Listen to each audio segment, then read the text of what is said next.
Tô de volta com o nosso Vida Melhor, num momento muito feliz, porque o nosso convidado hoje é ilustre e a gente aprende sempre muito com ele. Quando a gente pensa em saúde mental, alimentação, intestino saudável, exercício físico, eu já lembro do Dr. Baracá. E a gente pode até associar outros itens, como depressão, qualidade do sono, controle do estresse. O Dr. Baracá realmente nos ajuda. Todos esses temas já foram abordados recentemente nas redes sociais dele. Ele tem uma série sobre saúde mental e tudo isso é sempre um sucesso porque o Dr. Baracá enfatiza o que é preciso para manter o corpo, a mente, o espírito em equilíbrio para termos uma vida saudável e feliz. E é sobre tudo isso que a gente vai falar hoje, né? O nosso organismo é uma engrenagem, por isso é tão importante a gente manter o corpo, a mente e o espírito em harmonia. Agora, como é que isso é possível no dia a dia, na agitação, no nosso corre-corre? É ele que nos ajuda a entender. Seja muito bem-vindo, meu médico amigo querido. É muito bom. Eu adoro estar aqui. E o meu escritor preferido, porque agora eu leio seu livro. Você está lendo meu livro? Não é que eu leio sempre, é toda hora, né? Eu já li ele inteiro, mas aí volta e meia eu vou ali, volto. Busca uma referência, uma informação. Sim, Que bom. E é muito bom, muito bom aprender contigo. Fico feliz. Agora, manter a mente, o corpo em equilíbrio não é uma tarefa tão fácil, né? Não é fácil, mas é necessária. E assim, não é que não seja fácil, mas não é comumente praticada. As pessoas, infelizmente, a nossa sociedade só se preocupa com a doença, com a saúde quando a perde. E aí quer procurar recuperar saúde ou quer procurar tratar uma doença. E quando a gente fala em saúde mental, saúde física, a melhor maneira, sem dúvida nenhuma, é a busca preventiva. São ações preventivas e num estilo de vida, num equilíbrio, numa busca de equilíbrio. No livro que você comentou, no Instituto e a maneira com que eu enxergo o ser humano e as pessoas, eu gosto de dividir em 4 pilares o que eu entendo como uma vida saudável. Acima de tudo, uma alimentação saudável. Quando eu digo uma alimentação saudável, não é ser diet ou light, esse ou aquele, mas comida de verdade. Eu poderia ficar horas, a gente já ficou horas falando sobre isso aqui, mas resumidamente, comida de verdade. Quanto menos produtos industrializados, quanto mais manejar a comida com amor, com carinho, gratidão, quanto mais insumos e elementos naturais, melhor a sua saúde intestinal. E o segundo elemento desse pilar é um intestino saudável. Cláudia, o intestino é a base da nossa saúde física e mental. E é um órgão completamente negligenciado pela sociedade e até pelas sociedades, pelas classes médicas também. Haja visto que nosso intestino é o nosso segundo, é o órgão com mais inervação nervosa depois do cérebro. É o órgão que mais se comunica com o nosso cérebro. Ele é considerado um órgão inteligente, é considerado o segundo cérebro. Então, ter um intestino saudável, sem dúvida nenhuma, é a base primordial para que você possa estar com a sua saúde mental plena. Então, deixa eu te fazer uma pergunta bem leiga.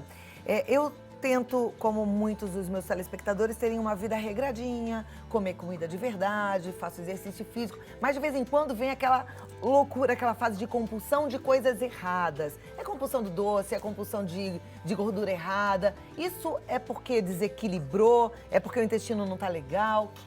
Tem explicação? Olha, se você vive uma vida plena, saudável e de vez em quando incorre nesses erros, não vejo isso como um problema. São vícios alimentares, são alimentos, produtos alimentícios que geram muito prazer. Afinal de contas, o açúcar eu considero como uma droga e ela, em pesquisa de Harvard, documentado que vicia 8 vezes mais do que cocaína.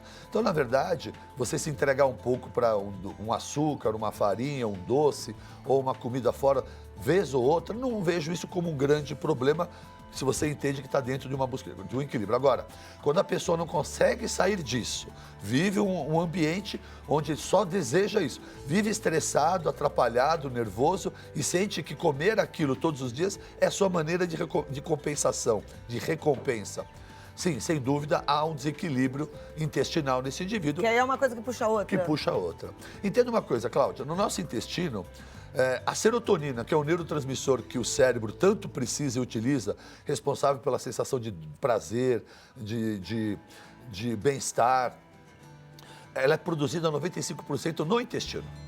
Então, a base de toda do neurotransmissor mais importante, que é a serotonina, para o bem-estar e felicidade, apesar de atuar no cérebro, ela é produzida no intestino. Então, se o seu intestino é um intestino que há anos vem sendo agredido com antinutrientes, com corantes, com adoçantes, com emulsificantes, preservantes, produtos industrializados, excesso de glúten para algumas pessoas tem causado muito transtornos e indisposição física, excesso de consumo de leite, muitas vezes o indivíduo já está intolerante ao leite, não percebe e continua consumindo. Esse intestino vai adoecendo, vai inflamando, ele vai tendo estases, ele fica distendido com gases, ele vai, à medida que ele fica distendido, entenda que o intestino trabalha com peristaltismo, Cláudia. Toda a musculatura de um intestino no tubo trabalha empurrando o bolo fecal. Toda vez que você come algo que o seu organismo tem sensibilidade ou intolerância, ele distende e para. E isso começa a atrasar o seu trânsito intestinal. O seu bolo fecal fica mais tempo do que deveria. Estando dentro do intestino, ele continua absorvendo aquilo até que já não deveria mais. Começa a absorver toxinas, gera incrustações nas paredes internas do intestino, crostas, e aí então as absorções de micronutrientes, absorção de água, absorção dos elementos essenciais e minerais fica comprometida, assim como a produção e secreção de serotonina também. E se você não tem serotonina adequada, uma série de efeitos neurológicos são desencadeados. E ó, o mais legal da gente pensar é o seguinte, a nossa alimentação ela foi mudando ao longo do tempo. Porque a gente fala assim, mas antigamente já comia, por que ninguém falava disso? Por que isso é um assunto novo? Porque na verdade a nossa alimentação é nova. É verdade. Né? Antigamente a gente não comia assim, ainda bem que hoje existe uma alimentação toda estragada e um médico para levantar a bandeira de que a gente deve comer coisa de verdade. Você falou um ponto muito importante. Ai, doutor, a minha avó sempre tomou leite, o senhor está criticando. Meu amor, me perdoe. A tua avó tomava o leite da teta da vaca, um leite que estragava em um dia. Se não fizesse coalhada, você perdia. Você não desconfia de um produto que dura 6 meses? 6 meses. Ele já não é mais leite, ele já foi. Tem formol, tem água oxigenada, ele está dentro de uma embalagem de plástico e alumínio. Não, como se não bastasse isso, a sociedade teve muito medo de gordura, de forma errônea. A sociedade foi educada a fugir da gordura. Então todo mundo quer um leite desnatado.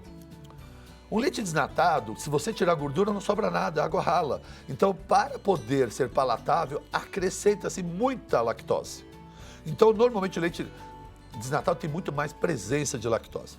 Como se não bastasse também isso, a oferta da indústria do leite nos enche de 200 tipos de bebidas lácteas, 20 tipos de achocolatados, iogurte sólido, iogurte líquido, iogurte com cobertura.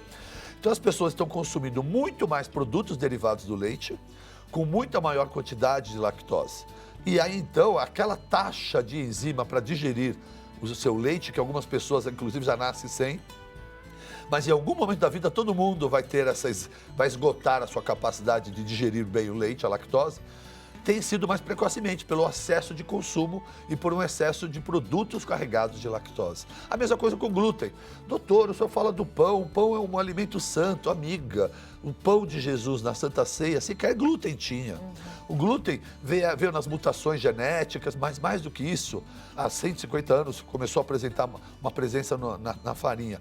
Mas há 50 anos o homem adicionou muito mais glúten na farinha para que ela tenha um apelo comercial, para que ela dure mais tempo o pão na prateleira, para que o pão francês fique mais crocante, para que o bolo fique mais macio, para que seduza mais o confeiteiro, o padeiro e a sociedade. E esse excesso de glúten é algo que o intestino não está adaptado. Haja visto que durante mais de 300, 400 mil anos, o corpo humano, o intestino nunca teve contato com glúten, com lactose, com adoçantes, com corantes artificiais. Então é natural entender que no decorrer desse mundo moderno, com excesso desses consumos de produtos alimentícios industrializados, muitas pessoas tenham startado doenças a partir do intestino. Que, na verdade, eu acho que nem no começo da indústria alimentícia saberia que isso ia virar esse caos. Não mesmo, isso aconteceu na Segunda Guerra. Depois que a Segunda Guerra, os soldados levaram alimentos preparados para essas situações de adversidade. Ao final da guerra, a indústria, será que não podemos trabalhar isso com a sociedade? E aí então começou algo que talvez tivesse uma boa intenção, mas que por fins comerciais e financeiros, e por uma facilitação da indústria, o leite, quanto mais tempo durar, o alimento, quanto mais tempo durar na prateleira, mais conveniente é para nós, mas não é mais saudável. Agora, como médico, eu acho interessante, né? Porque, na verdade, você vai numa mão inversa, que é falando para as pessoas não adoecerem. E o médico, ele vive de curar doenças, né? É. Mas se você ensina, e todos os dias, milhares de pessoas que te seguem nas redes sociais, a elas evitarem estar doentes, como é que vai ser isso? Como é que a medicina olha para um médico doido desse que nada na contramão? Então, você tocou numa ferida importante. Infelizmente, o nosso modelo de medicina é voltado não a olhar o paciente como um todo, mas procurar a doença nele. O ator principal na relação médico-paciente não é nenhum dos dois que não seja a doença. Então, o médico é treinado para identificar. O médico é muito bem treinado para encontrar a doença, para definir essa doença com as variedades diagnósticas e ter um arsenal terapêutico pronto para poder tratá-la. Mas o que é mais importante? É tratar uma doença ou não ficar doente? Então, a verdade é que, sem dúvida nenhuma, o médico moderno, o médico agora, mais do que nunca, precisa entender mais sobre alimentação e precisa entender mais sobre atividade física e precisa atuar mais de forma preventiva, promovendo a saúde do paciente. E eu não entendo que isso seja um problema de recurso de trabalho para o médico, haja visto que o médico ainda é uma referência de saúde. O que eu entendo é que o médico precisa se atualizar mais e estender mais seus conhecimentos na área nutricional, especialmente na área nutricional. Agora, a gente não pode esquecer que o médico é gente, né? E ele também, muitas vezes, com exceções, e eu estou em frente a um deles, também é refém dessa indústria alimentícia. Então, tem os médicos que eles não querem nem saber, porque na hora de montar o lanchinho do filho dele, porque ele sai correndo, a mulher dele também sai correndo, ele prefere tudo que está prontinho, né? Então, a gente tem esse outro lado também, que é do ser humano. E você acredita mesmo que o nosso alimento é o nosso remédio? Não tenho a menor dúvida disso. Sempre foi. E a indústria alimentícia nos jogou a ideia de que a comida tem que gerar prazer, a comida tem que ser algo que te dê uma excitação, que seja uma recompensa. Eu não posso aceitar esse conceito. Não posso aceitar essa ideia. Eu tenho que entender que o alimento tem que ser o melhor valor nutricional para nutrir teu corpo. Eu vou te dar um exemplo. O brasileiro adora carro. Então, um dia o cara realizou seu sonho. Comprou aquele carro importado, branco, daquela cor, aquele desejo todo. A primeira coisa que ele faz é ler todo o manual do carro. Ele quer entender aquela máquina. Ele só coloca naquele posto de gasolina que tem uma gasolina especial. Ele cuida bem do seu carro. No dia da revisão, ele vai querer saber qual o óleo, ele vai checar qual é o óleo, ele vai ler o óleo, esse aqui bate com a referência da indústria. Um dia qualquer numa estrada, ele parou num posto, por acaso, porque precisou, e uma semana depois o carro gasopou. Ele não tem a menor dúvida. Foi o posto de gasolina.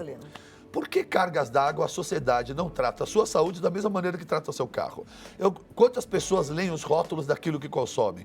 Quantas pessoas associam uma diarreia ou uma distensão abdominal ou uma enxaqueca com a possibilidade daquilo que comeu? Então, esse exercício diariamente não é feito pelo ser humano. Eu queria que as pessoas olhassem para si como uma máquina, a mais preciosa de todas, uma máquina divina, uma obra de Deus, e que você tem a obrigação de fazer a manutenção dessa obra, né? Que foi concebida com amor pelos pais, mas é uma obra divina. Então, poxa vida, a gente está tratando melhor os bens materiais do que os nossos bens Então, o nosso pessoais. alimento ele é o nosso combustível e não uma fonte de prazer. Mas, olha... Isso não impede que você não tenha uma busca uma vez ou outra. Mas aí é que tá. E uma boa cozinheira, porque eu falo isso porque eu também sou uma das seguidoras e todos eles sabem, a sua é maravilhosa. Você manda um beijo pra ela, que ela deixa todos nós babando de vontade, porque cada comidinha... A Andréia entrou em casa, é uma cozinheira de mão cheia, mas ela é uma cozinheira de mão cheia de gordices. Foi em casa que ela aprendeu com insistência. Então, todo mundo pode, Cláudia. Ela já chegou a pedir demissão 2 vezes porque ela acreditava que não agradava. Para Kátia, eu não sei fazer a comida que você... Andréia, você não sabe, mas vai aprender. Porque você sabe cozinhar. Se você tiver vontade e a gente tem paciência, vamos trocar esse óleo por esse? Ao invés de usar esse produto, usar esse. Uma vez ou um bolo ou outro, não sai direito, mas com o tempo ajusta, acha as medidas e pronto, tá feito. Você falou de óleo, me dá só 2 minutinhos, você responde. Combinado. Qual é o melhor óleo pra gente usar na cozinha? Então fica aí. Qual que é o melhor óleo pra gente utilizar na cozinha? Será que você sabe? Será que na sua casa usa o óleo certo? Agora vamos lá, a pergunta que eu deixei no ar, doutor Baracate responde. Tem óleo bom? Qual é o melhor óleo pra gente usar em casa? Olha, eu vou resumir. O melhor óleo para ser usado de forma crua é o azeite extra virgem. À vontade na sua salada, É verdade que azeite extra virgem não pode ser na lata, tem que ser no vidro? Há uma oxidação na lata e de preferência vidros escuros, bem escurecidos, para que não permita a oxidação da luz. Isso é muito importante. E os de menor acidez possível. Pode ser colocado na água fervendo, porque a água não permite que ultrapasse 100 graus. Você pode até refogar cebola, alguma coisinha, porque é rápido e não permite alta temperatura. Entretanto, jogar o azeite num forno, muito tempo, fritar com azeite, passou de 150, 160, 170 graus, o azeite perde a sua estrutura molecular e se torna um óleo sujo.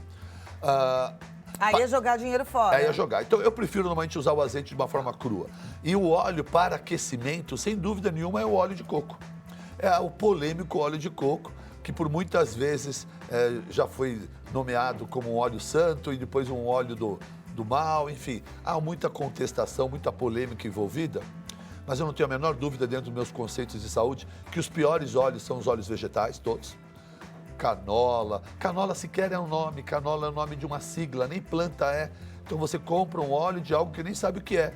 Canadian Oil Low Acid é o nome da sigla que transforma o nome canola.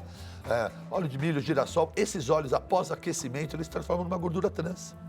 Então, a gordura saturada, que já é o óleo de coco, sob aquecimento não altera a sua estrutura, não se transforma numa gordura trans. Também é possível usar manteiga ghee, que já é uma gordura saturada, e a velha boa de banha de porco. Banha de porco.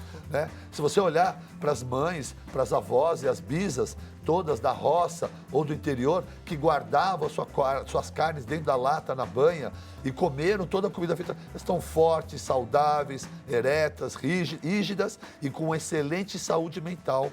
Porque óleo de coco, existem muitos relatos, inclusive, que ajudam no tratamento do mal de Alzheimer. Muito bem. Tem muitas perguntas e eu vou agora, em respeito a todas elas, começar a fazê-las, tá bom?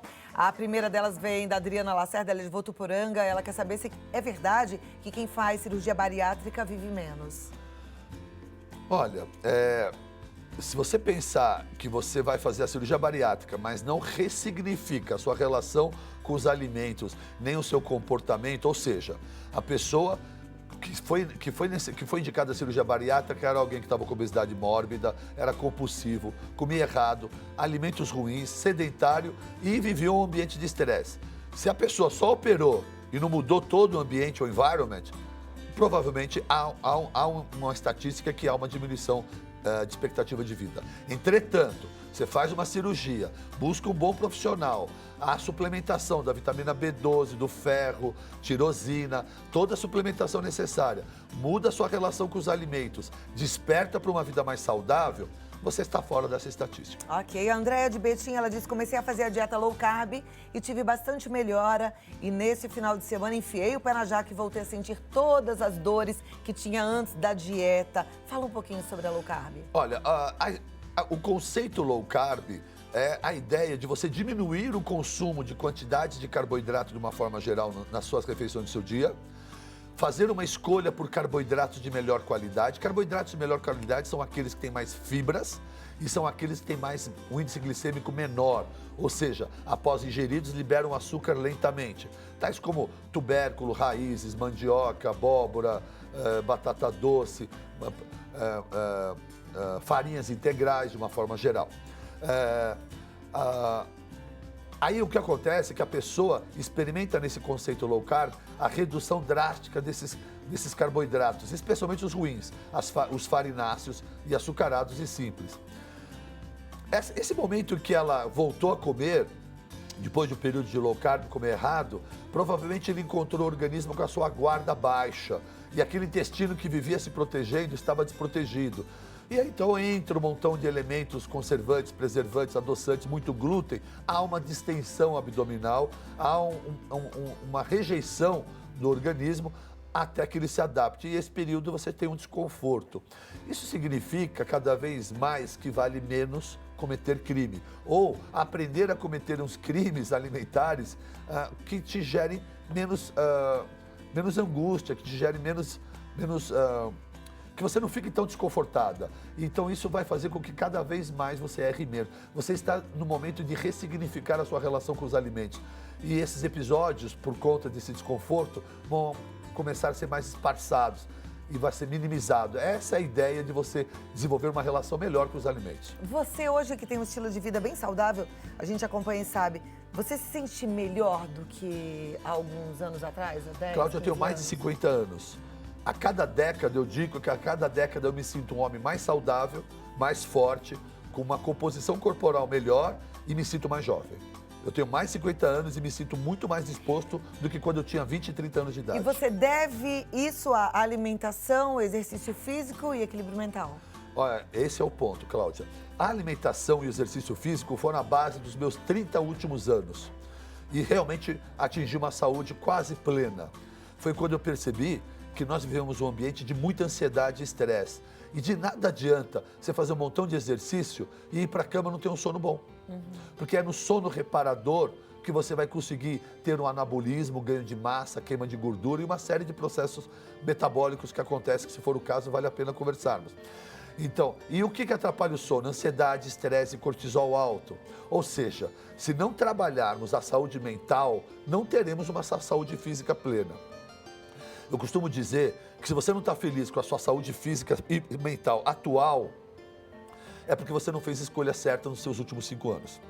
Não escolheu direito o que comer, não escolheu direito o que beber, não escolheu a atividade física, ou melhor, preferiu ficar sedentário, mas mais do que isso, não escolheu como reagir às adversidades, não escolheu perdoar ao invés de se ficar cheio de rancor, não escolheu respirar e meditar perante as adversidades do dia a dia e caiu na armadilha da ansiedade, do estresse, do cortisol elevado.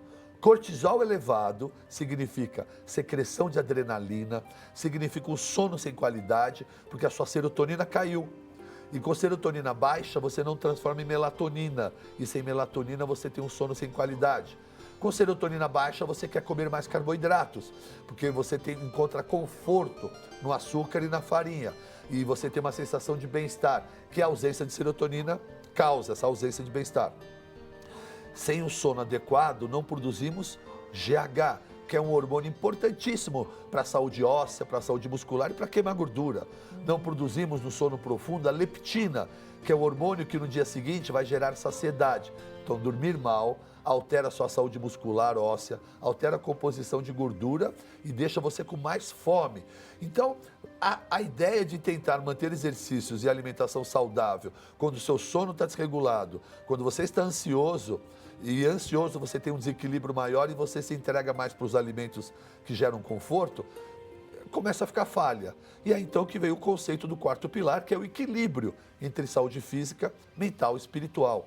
Não importa a religião, mas se você tem religião, cultue mais a sua religião, ore mais, vá mais às suas missas, participe de forma grupal com a sua família e a sua comunidade, mas se não tem religião, não há importância alguma, porque você pode estar perto de Deus ou do universo, como queira, através da espiritualidade, respirando, meditando, mas acima de tudo, agradecendo. A sociedade não agradece, Cláudia. Exercer gratidão é, sem dúvida nenhuma, uma das ferramentas mais importantes para a busca do equilíbrio da saúde mental. Bom, e com isso, com todas essas escolhas, possivelmente a sua vida até pessoal fica melhor. A relação não só com os seus, por exemplo, com a Adriana, com a filhota, mas com os funcionários, é outro clima. Tudo mudou.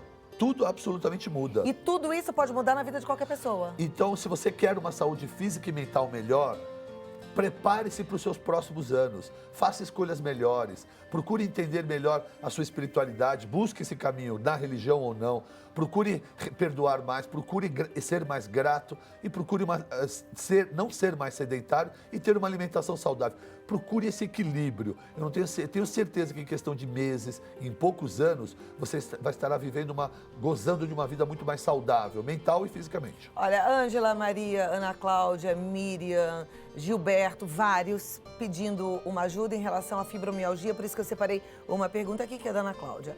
Existe algo que a comida possa trazer de benefício para quem sofre de fibromialgia? Tenho muitos telespectadores falando sobre fibromialgia. Parece que é o grande mal, né? É um grande mal mesmo porque a própria sociedade médica tem muito pouco conhecimento a respeito. A fibromialgia é uma síndrome que envolve uma série de fatores, mas não tenho a menor dúvida que o maior deles são sono sem qualidade. Todos que estão queixando de fibromialgia vão falar, não, doutor, eu durmo bem. Vamos lá. você ter insônia, você identifica que tem um sono ruim. Se acorda 10 vezes à noite e tem dificuldade para voltar a dormir, você identifica um sono ruim. Se você deita, inicia o sono e só acorda de manhã, você acredita que tem um sono bom. Ok. Mas a função do sono é restaurar a energia e reparar o cansaço. A pergunta é, para você que deita e dorme e só acorda de manhã, quando acorda de manhã, tem a sensação de que está descansado? Tem a sensação de que está pronto e restaurado ou quer ficar um pouco na cama? Isso significa má qualidade de sono. Vitamina D baixa. Alimentos que inflamam e irritam o seu intestino.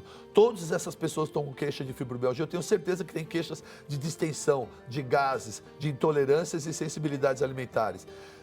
A sugestão que eu faço para quem tem fibromialgia, sem querer tratar, porque não é possível, porque para cada paciente há um ponto a ser tratado. Conheça o meu desafio 30 dias do Dr. Baracate, que sugere exclusões de alimentos e inclusões de alguns insumos.